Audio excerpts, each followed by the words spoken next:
Come si determina il compenso del collaboratore dello studio legale e quanto è importante questo compenso in prospettiva futura? Scopriamolo!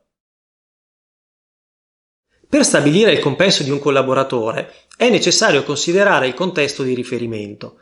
In alcune zone d'Italia i compensi sono mediamente più alti che in altre, così come avviene per determinati settori rispetto ad altri. Dare una risposta assoluta, insomma, è impossibile. Ci sono però alcuni parametri che possono aiutare. Il primo parametro è senz'altro costituito dalla quantità e dalla qualità del lavoro svolto dal collaboratore, no? No.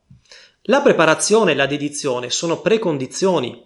Se un collaboratore non è sufficientemente preparato o non si impegna abbastanza rispetto alle attese dello studio, la soluzione non è pagarlo meno o non pagarlo, vergogna, bensì semplicemente non collaborare.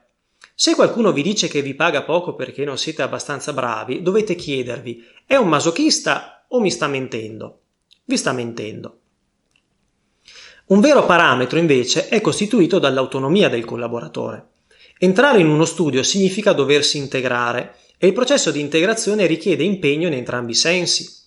Se per dare il risultato richiesto pari a 100 il collaboratore impone un'assistenza da parte dello studio, ad esempio per le revisioni, pari a 30, non è irrilevante.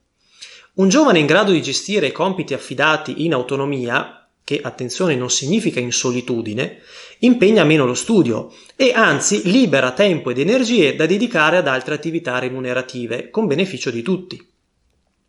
Un altro parametro è costituito dall'apporto del collaboratore allo sviluppo dello studio, grazie alla propria specifica competenza giuridica oppure a skill di altro tipo.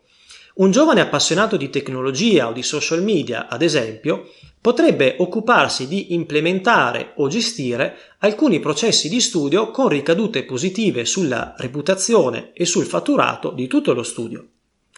Il reddito del collaboratore però si deve comporre di almeno due componenti: il reddito percepito dallo studio e il reddito generato da sé, grazie anche al sostegno dello studio, con la prospettiva che nel tempo il primo, quello ricevuto dallo studio, diventi insignificante o comunque minoritario rispetto al secondo, cioè quello generato da sé.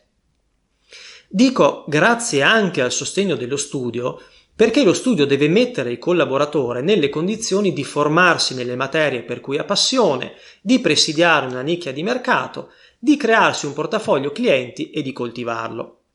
Questo significa investire tempo, energie e denaro nel collaboratore. Se si vuole davvero che il giovane si formi in un settore per cui ha passione, bisogna sostenerlo, ad esempio facendosi carico di quote associative o del costo di corsi. Se si vuole davvero che il giovane segua una nicchia, bisogna dargli il tempo di farlo, anche se quel tempo sarà sottratto alle altre attività di studio, sebbene remunerato. Non gli si può dire vai pure a fare pubbliche relazioni, ma prima delle 8 del mattino e dopo le 8 di sera. Se si vuole davvero che il giovane si crei e coltivi un portafoglio clienti, bisogna aiutarlo, mettendo a disposizione l'esperienza di tutto lo studio. Non gli si può dire puoi avere tutti i clienti che vuoi, ma li devi seguire nel weekend, sempre se non hai scadenze per lo studio, e comunque devi arrangiarti. E lo studio si prende il 50%. Se lo studio mette davvero in campo le risorse per portare il collaboratore a generare il reddito per se stesso, è evidente che il compenso corrisposto dallo studio debba tener conto anche dei benefici che nel breve e nel lungo periodo il giovane ricava da questo investimento. Gli investimenti che lo studio fa per il collaboratore devono corrispondere a una quota di compenso che viene accantonata per il suo futuro. In conclusione, quando valuta la congruità del proprio compenso, il collaboratore non deve limitarsi a considerare la somma che percepisce oggi, ogni mese, per la propria attività ordinaria, ma il complessivo valore che riceve dal rapporto con il proprio studio, soprattutto in prospettiva futura. La domanda che il giovane farebbe meglio a porsi e a porre al proprio studio fin dal primo colloquio non riguarda solo l'uovo oggi, ma soprattutto la gallina domani. Cos'è più importante, il compenso che si percepisce oggi oppure la prospettiva di vivere dignitosamente grazie al reddito prodotto dai propri clienti entro un certo numero di anni dall'abilitazione, ossia, in altri termini, la libertà? Iscrivetevi al nostro canale, abbiamo un'intera sezione dedicata a giovani avvocati e praticanti. Per maggiori informazioni visitate il nostro sito e seguiteci sui social media.